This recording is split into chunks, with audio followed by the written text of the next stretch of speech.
ይሄ ትምህርት ቤት ያው ፊዚካሊ እንዳያችሁት በ1979 ዓመተ ምህረት የተመሰረተ ትምህርት ቤት ነው። በወቅቱ ሲመሰረት የነበረው 626 ተማሪዎች 12 መምህራን ሆነው ነው የተመሰረተ። ያው በጥበት ምክንያት ከዚህ በፊት ጁኒየር ትምህርት ቤት ላይኛው ላይ ሲጠብ ነው ወደዚህ ተገንጥሎ የተመሰረተ ትምህርት ቤቱ በዛን ሰዓት በነበረው ሰዓት ያው የምታዩቸው ግንባታዎች ጥሩ ግንባታዎች ነበሩ። በወቅቱ እንደዚህ የተማሪ ብዛትም ብዙ ስላልነበረ እድሜያቸው በጣም እድሜ ጠገብ ናቸው። ሲሰሩ በጥሩ ሁኔታ ነበር የተሰሩት። ግን ቦታው እዚህ ቦታ የምታዩት መሬት ጥቁር አፈር ስለሆነ ወደ ውስጥ እየሰመጡ ሄደው በርና መስኮታቸው ቤንድ እያደረገ ወደ ስቶር የተቀመጡበት ለመቅጠም በየአመቱ ስናስገጥም እንደገና ወደ ታች ይወርዳል፣ ይቆረጣል። እንትኑም በሩም አገልግሎት እየሰጠ አለ። አሁን ላይ ስናየው ትምህርት ቤቱ በጣም ሪስክ ላይ ያለ ትምህርት ቤት ነው።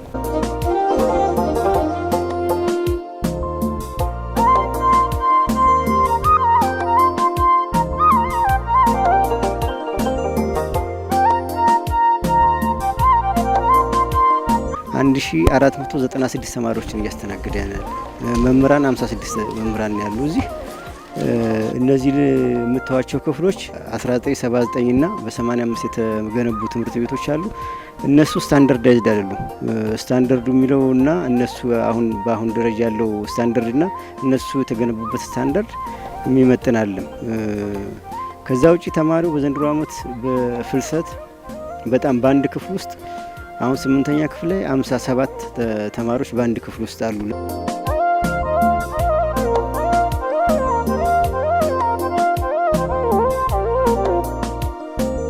ቤታችን እንግዲህ ብዙ አነስተኛ አቅርቦት አለ።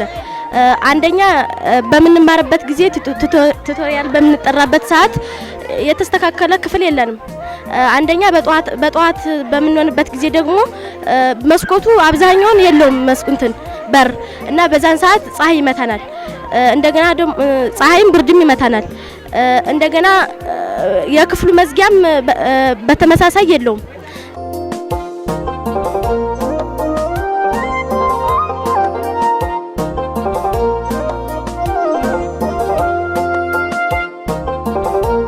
ይህን ትምህርት ቤት ስንመለከት ውጤታማ ከመሆን አንጻር እዚህ የሚማሩ ተማሪዎች በቁጥርም ብዙ ናቸው። ወደ 1500 አካባቢ ተማሪዎችን ያስተናግዳል። አሁን ላይ ስናየው ከገጠርም ከከተማም ከሌላም ቦታ እየመረጡት እዚህ ትምህርት ቤት ይማራሉ እና በመማር ማስተማሩ ሂደት ጥሩ እንቅስቃሴ አለ።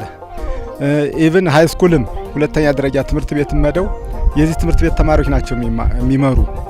8ኛ ክፍል ላይ ስንመጣ አሁን ብሔራዊ ፈተና አንደኛ የሚወጡ የዚህ ተማሪዎች ናቸው። ስለዚህ በመማር ማስተማሩ ሂደትና ተማሪዎች ውጤታማ ከመሆን አንጻር ጥሩ እንቅስቃሴ አለ። ነገር ግን እንደዚህ ትምህርት ቤት ችግሮች የምንላቸው በተለይ የትምህርት ቤቱ ገጽታ፣ ይሄም ሲባል ምንድነው የመማሪያ ክፍሎች እጥረት ወይም ደግሞ የመማሪያ ክፍሎች ገጽታ አለመሟላት፣ ትክክለኛ የሆኑ ስታንዳርዱን የጠበቁ መማሪያ ክፍሎች አለመኖር፣ እነዚህ ያሉት መማሪያ ክፍሎች የፈራረሱ መሆን ማለት ነው። ለመማር ማስተማሩ ችግር ፈጥሮብናል። የትምህርት ቤቱ ገጽታ የተስተካከለ ቢሆን ወይም ደግሞ ምቹ ቢሆን ለተማሪዎች ለመማር ፍላጎት ይኖራቸዋል። መምህሩም ለማስተማር ፍላጎት ይኖረዋል። ነገር ግን ያው መማሪያ ክፍሎች የተዋቡ አይደሉም፣ ያማሩ አይደሉም። ይሄ ትምህርት ቤት የጥንትና የቆየ ነው።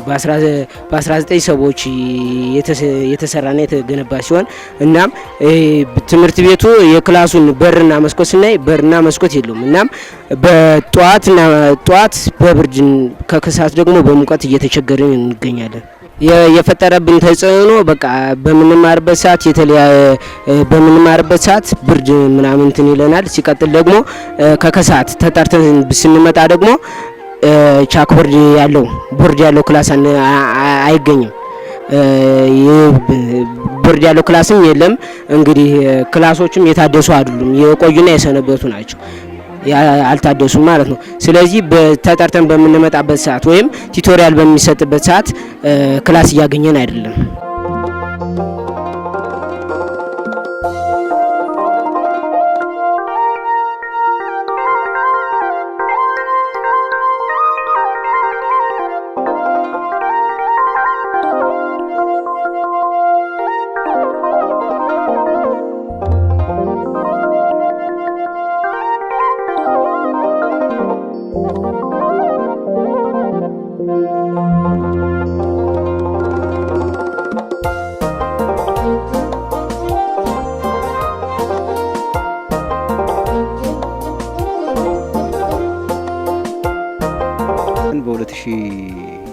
13 ዓመተ ምህረት ስንጠይቅ እንደዚሁ ቃል የገቡ አንድ ሁለት ግለሰቦች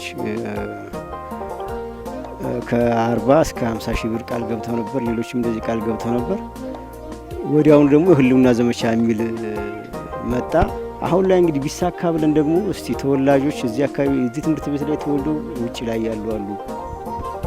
ከተወላጅ ውጭ ደግሞ በጣም የሚያናድደውና እንትን የሚለው በደጀን ብዙ ጸጋዎች አሏት። ፋብሪካዎች በዙሪያው አሉ። አንድ ፋብሪካ አንድ ብሎክ ይገነባ። በርካታ ፋብሪካዎች አሉ። እነዛ ፋብሪካዎች ፈቃደኛ ያሉ ፕሮጀክት ቀርጸን ሞክረናል።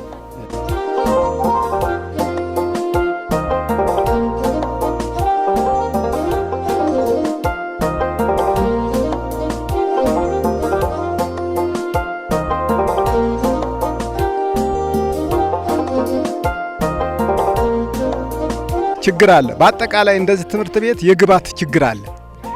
የግባት ያቅርቦት ማለት ትምህርት ቤቱ ምንም ገቢ የለውም። ትንሽ ገቢ ናት ያለች፣ ያም ከሳር ሽያጭ ነው።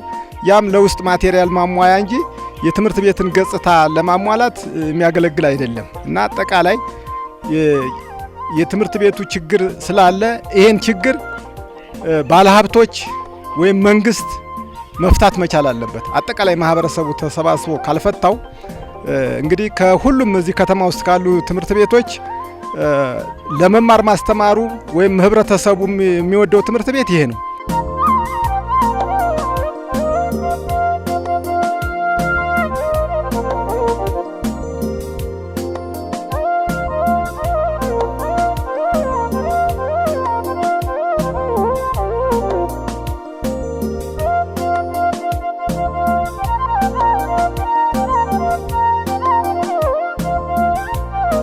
ያው ለኛ ለማስረዳት ብዙ ይጥራሉ፣ ግን የተማሪ ጥበት ስለሚኖርባቸው አለመስማማት ሲፈጠር የዛለታ እየወጡ ይሄዱብናል እና በቃ የሁሉ ችግር የሚከሰትብን የክፍሉ የተማሪው መብዛት እንደገና የክፍሉ ጥበት ነው። 67 ምናምን ሆነ ነበር የምንቀመጥ።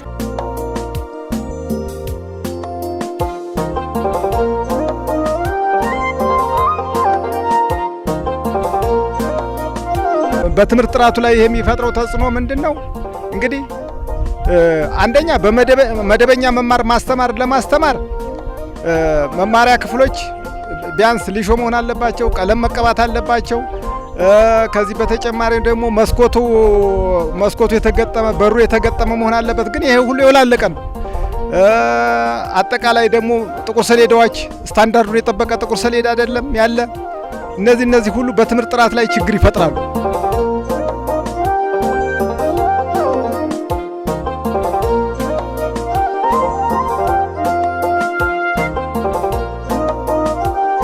እስከ 70 እስከ 80 ሆነን እንማራለን። ከከሰዓት ስንሆን እየሞቀን ከጧት ስንሆን ደግሞ ብርዱ እንትን እያለን እስከማንከታተልበት ደረጃ እንደርሳለን። ትምህርቱን እስከማንከታተልበት ደረጃ ማለት ነው።